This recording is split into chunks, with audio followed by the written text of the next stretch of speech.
The average age of 3 boys is 15 years. If the ratio of their ages is 3:5:7, what is the age of the oldest boy? ठीक है, average age of 3 boys is 15 years. 3 लड़कों का जो औसत है वह कितना है, एवरेज एज वह 15 है। 3 × 15 यानी टोटल एज कितना हो गया, 45 हो गया। ओके, रेशियो क्या है इनका, इनका जो रेशियो है वह है 3:5:7। तो सबसे ओल्डेस्ट आपको बताना है, सबसे ओल्डेस्ट 7, ठीक है। तो टोटल सबसे ओल्डेस्ट एज कितना हो गया, 40 इंटू यहाँ टोटल एक कितना हो गया, 7 3 10 5 15, 7/15।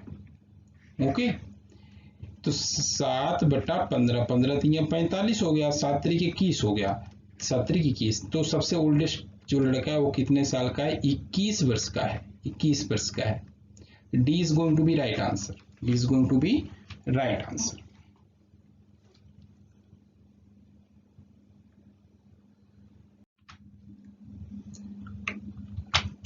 देखिए 3 years ago, 44 है question number.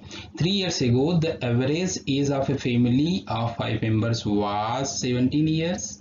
Even after the birth of child, the average is same today. Find out the age of the child.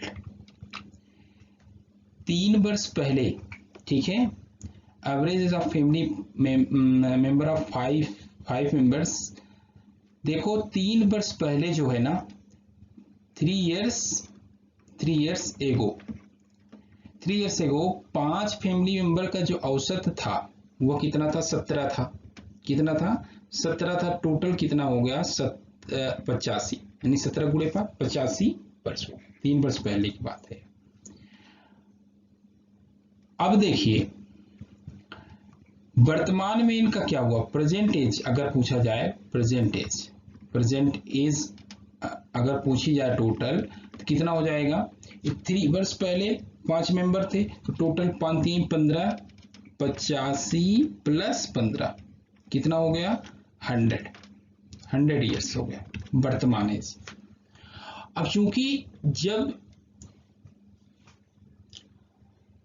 Even after birth, चूंकि जो एज उनकी 5 फैमिली मेंबर्स की 17 साल थी, उस समय जो है, उस समय एक बच्चा जन्म लिया तो एवरेज जो था से आज जो है, जो एवरेज था वो सेम था, एवरेज जो था वह सेम था। दैट मीन्स जब बच्चा जन्म लिया तो टोटल फैमिली मेंबर्स कितने हो गए, 6 हो गए। एवरेज सेम था यानी 17, तो टोटल एज कितना हो गया, 102 ईयर्स, 102 ईयर्स।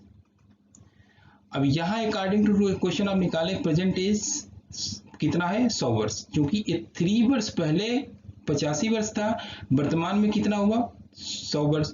तो बच्चे का जो एज हुआ, एज ऑफ चाइल्ड कितना हो गया, 102 - 100। आप निकालेंगे कितना हो जाएगा, 2 वर्ष, 2 ईयर्स का बच्चा है। ठीक है, मैं फिर से बताता हूं इसे। 3 वर्ष पहले 5 फैमिली मेंबर का जो एवरेज था वो 17 वर्ष था, तो 3 वर्ष पहले टोटल कितना हो, 17 25 85 साल।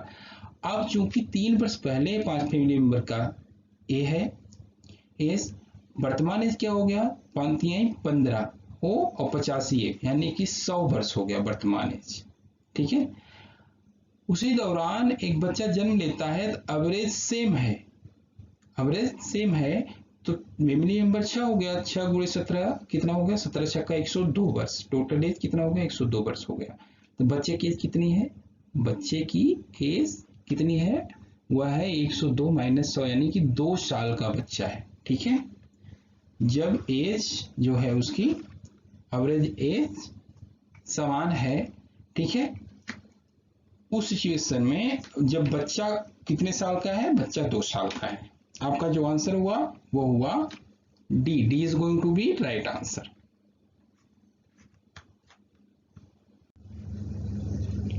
Question number 45 देखिए, if the x plus y plus z is equal to 30, then the maximum value of x minus 2, y plus 1 and z minus 3 is, ठीक है। अब देखिए यहां आपको maximum value of x minus 2, y plus 1, z minus 3 आपको ज्ञात करना है। निकालें कैसे इसे?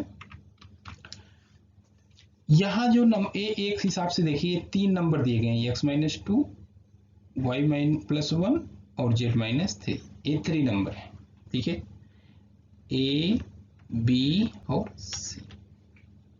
यहां मैं एक फार्मूला अप्लाई करता हूं, आप पढ़े होंगे, आप जानते होंगे, am and gm, that means arithmetic mean and geometric mean।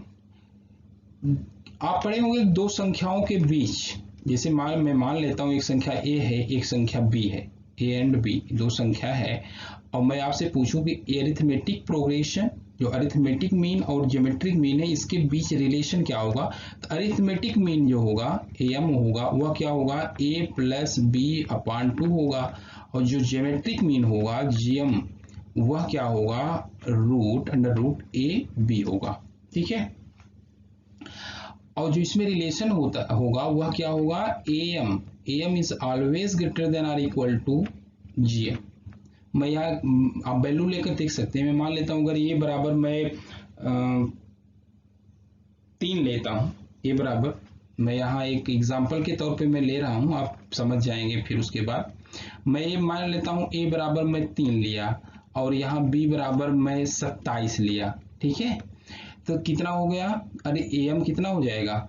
am हमेशा हो जाएगा 27 और 3 कितना हो गया? 27 3 30 हो गया, 30/2 यानी 15 आ गया। और यहाँ gm कितना हुआ?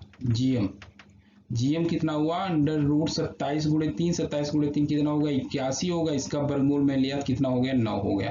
तो हमेशा देखिए am जो है 15 9 से बड़ा है, 15 9 से बड़ा है। तो यह मैं एक एग्जांपल के तौर पर आपको समझाया। चलिए अब हम क्वेश्चन पर चलते हैं और इसे हल करते हैं, ठीक है। यहाँ को हल करता हूं मैं। अभी देखिए यहाँ जो अरिथमेटिक मीन होगा वह क्या होगा? यहाँ a b c 3 नंबर है, तो x minus 2 plus y plus 1 plus z minus 3 upon 3 3 number है, तो 3 से भाग दिया। अब ये कितना हो गया? x plus y plus z, x plus y plus z, ये कितना होगा? 3 2 5 और 4 यानी -4 अपान यहाँ 3, ये कितना हो गया? x plus y plus z आपको गिवन है, कितना है? 13 है, 13 माइनस 4 अपान 3 कितना हो गया? ये 9/3 कितना हो गया? 3। 9/3 कितना हो गया? 3 हो गया। ओके, ये हुआ। अब यहां देखते हैं जो जीएम है, ज्योमेट्रिक मीन है, वो कितना हुआ? वो हुआ रूट, यहां 3 निकालूंगा, रूट अंडर रूट 3, यहां x माइनस 2 y प्लस 1 और यहाँ z माइनस 3। ओके, ये ज्योमेट्रिक मीन हो गया। क्योंकि a b था तो मैं इसका स्क्वायर किया, अंडर रूट a b। अभी 3 नंबर है तो हम इसका घन मूल निकालेंगे, तो under root 3 x minus 2 y plus 1 into z minus 3, ठीक है। अब क्या करेंगे हम? am, जो am है वह greater than or equal to gm है, gm। तो यहाँ 3 है, इसका हम क्या करेंगे? घनमूल कर देंगे। तो आपका कितना आ गया? ग्रेटर देन इक्वल टू, यहाँ आपका आ गया x माइनस 2 और y प्लस 1 और यहाँ z माइनस थ्री, तो आपका जो आंसर हुआ वहां आप 27 is greater than equal to x minus 2 y plus 1 और z माइनस 3। ठीक है, तो आपका आंसर क्या हो गया 27 आपका आंसर हो गया। ठीक है,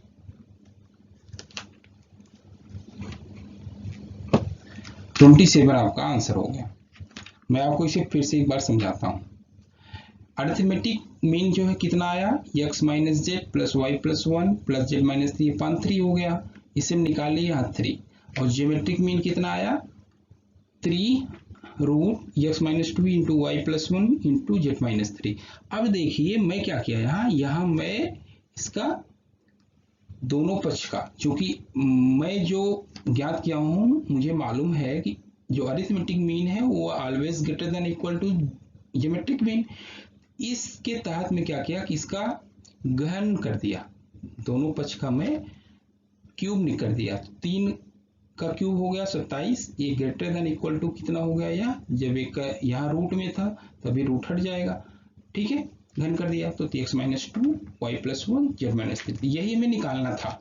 x minus 2 into y plus 1 plus into z minus 3 ये निकालना था। ये कितना आया, ये आया 27 के। ठीक है, कितना आया 27 के, यही आपका राइट आंसर होगा।